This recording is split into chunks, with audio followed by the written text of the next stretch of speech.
Altogether, Whoever loves me will keep my word, says the Lord, and my Father will love him, and we will come to him.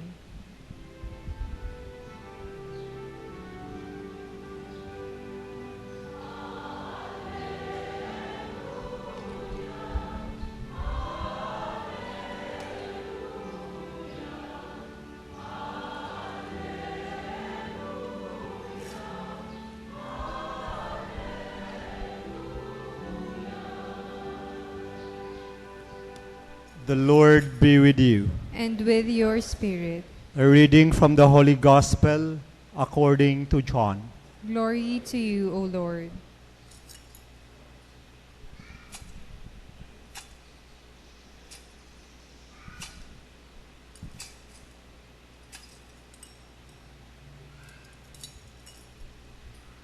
Jesus said to his disciples, "Whoever loves me will keep my word, and my Father will love him, and we will come to him and make our dwelling with him.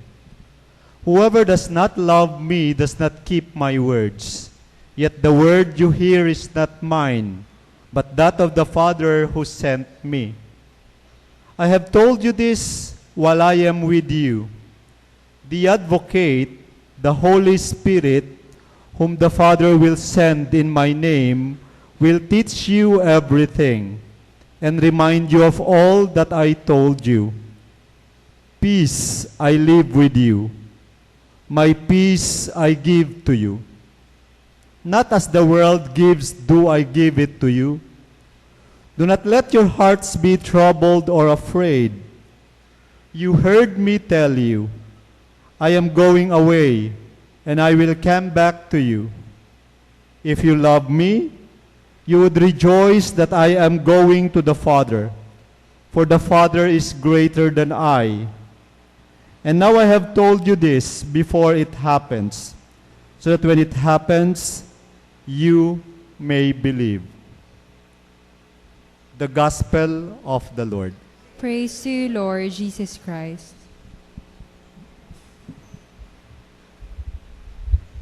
Magandang umaga sa inyong lahat.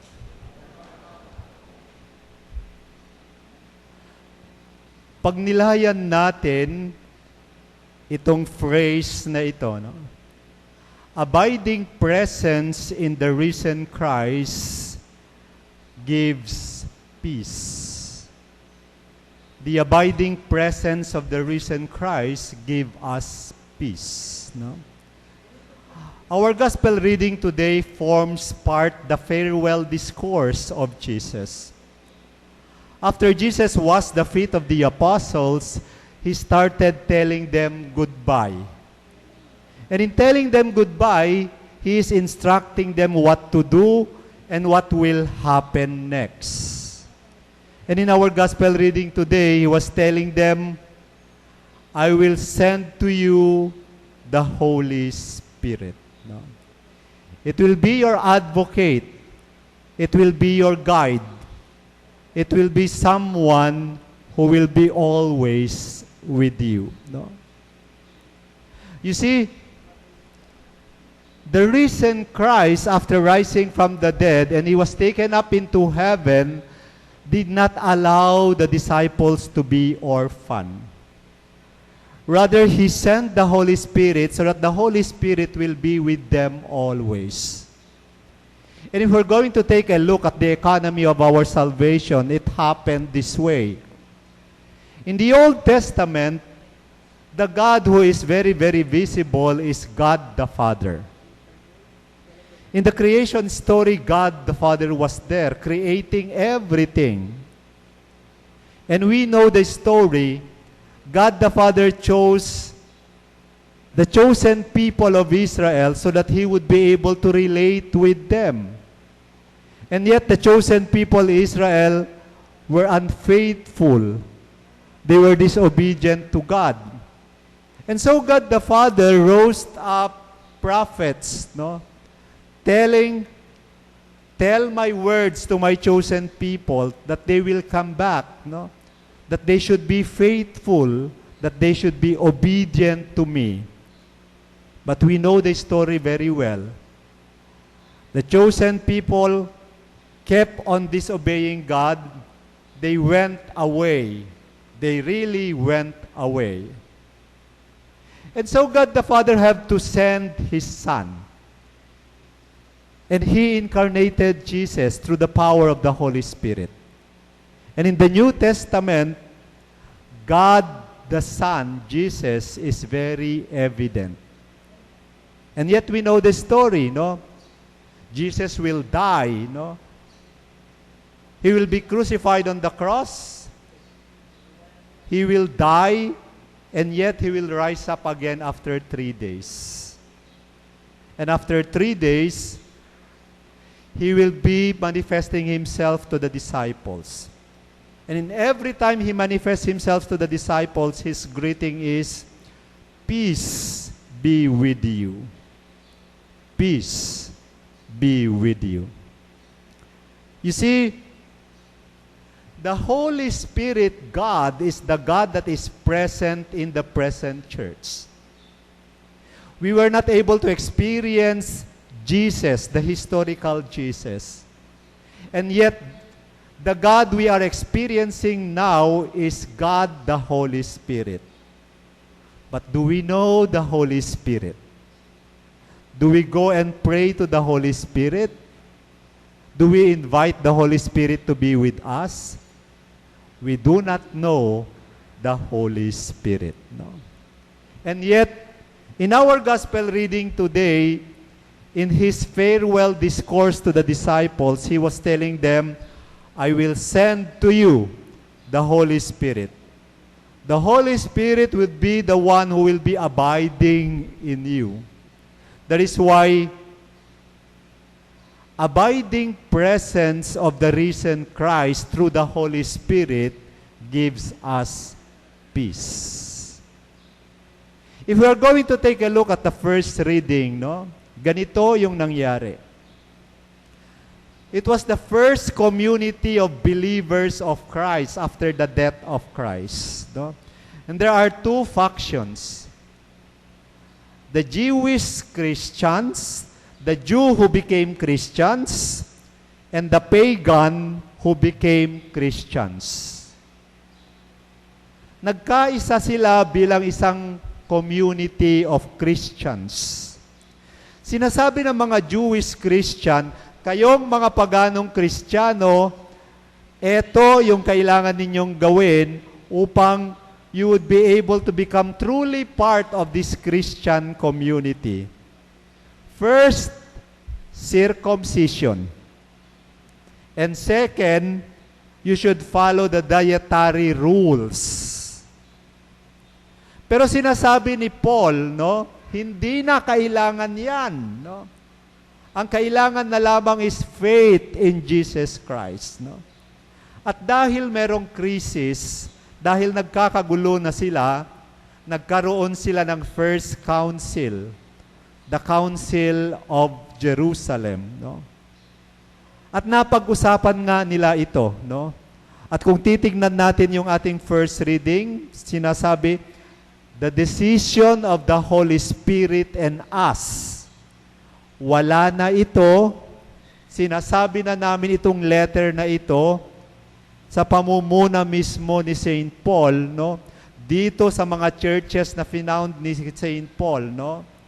Hindi na kailangan ng circumcision, hindi na kailangan ng dietary laws. Ang kailangan, faith in Jesus Christ. Kaya nga kung titignan natin, it is because of the Holy Spirit that they were able to form one decision. It is through the Holy Spirit that they became united. It is the Holy Spirit that peace was restored in their community. My dear brothers and sisters, the presence of the Holy Spirit is the abiding presence of Jesus who rose from the dead. Kaya nga kung sinatignan natin yung ating second reading, no? It is the vision of Paul, no? The vision of John in Revelation, no? At ang sinasabi niya, eto yung nakita ko, no? The heavenly Jerusalem, no? Jerusalem is an important place for them, no? At sinasabi nitong vision ni John, heavenly Jerusalem na itong nakikita ko. Sa Jerusalem, napaka-importante yung kanilang templo, no? Pero ang nakikita ni John sa kanyang vision, hindi na kailangan ang templo, no? Si Jesus na ang templo. Hindi na kailangan yung lamb. The lamb is Jesus Himself. And the new Jerusalem is heavenly. And with Jesus as the new Jerusalem, everything, when everybody have this faith in Jesus, it is enough. My dear brothers and sisters, sasabihin siguro natin, no, wala na si Kristo, He will not able to experience Him physically. But because of the Holy Spirit hovering in us, no, it is because of the Holy Spirit that will guide the church. It is because of the Holy Spirit, in the same way that the Holy Spirit will allow the disciples to remember all of those things, the teachings of Christ. It is also the Holy Spirit that will make us alive, that will make us united with one another. Malayo pa yung Pentecost. Pero siguro, introduction na ito sa mangyayari sa Pentecost. Alam natin na yung Pentecost, no? The outpouring of the Holy Spirit to the Christian community. No? And it is the God, the Holy Spirit, abiding them, leading them, consoling them. Kilala ba natin ang Espiritu Santo? Check natin. Kung tayo'y magdasal, kanino tayo pumupunta? Sa mga santo. Diretso tayo kay Kristo. Pero kung totoo nga at naniniwala tayo na ang Diyos Espiritu Santo ang ipinadala ng Ama sa pamamagitan ni Kristo, ang Diyos na nananahan sa simbahan ngayon, hindi ba dapat puntahan natin ang Espiritu Santo, magdasal tayo sa Kanya, alalahanin natin Siya, at kailangan natin makilala ng lubos? My dear brothers and sisters, it is therefore an invitation now, no? It is because of the Holy Spirit that gives us peace, that this give us growth in our spirituality, that will give us unity in our church. Let us go to the Holy Spirit. Let us pray to the Holy Spirit. May God bless us all.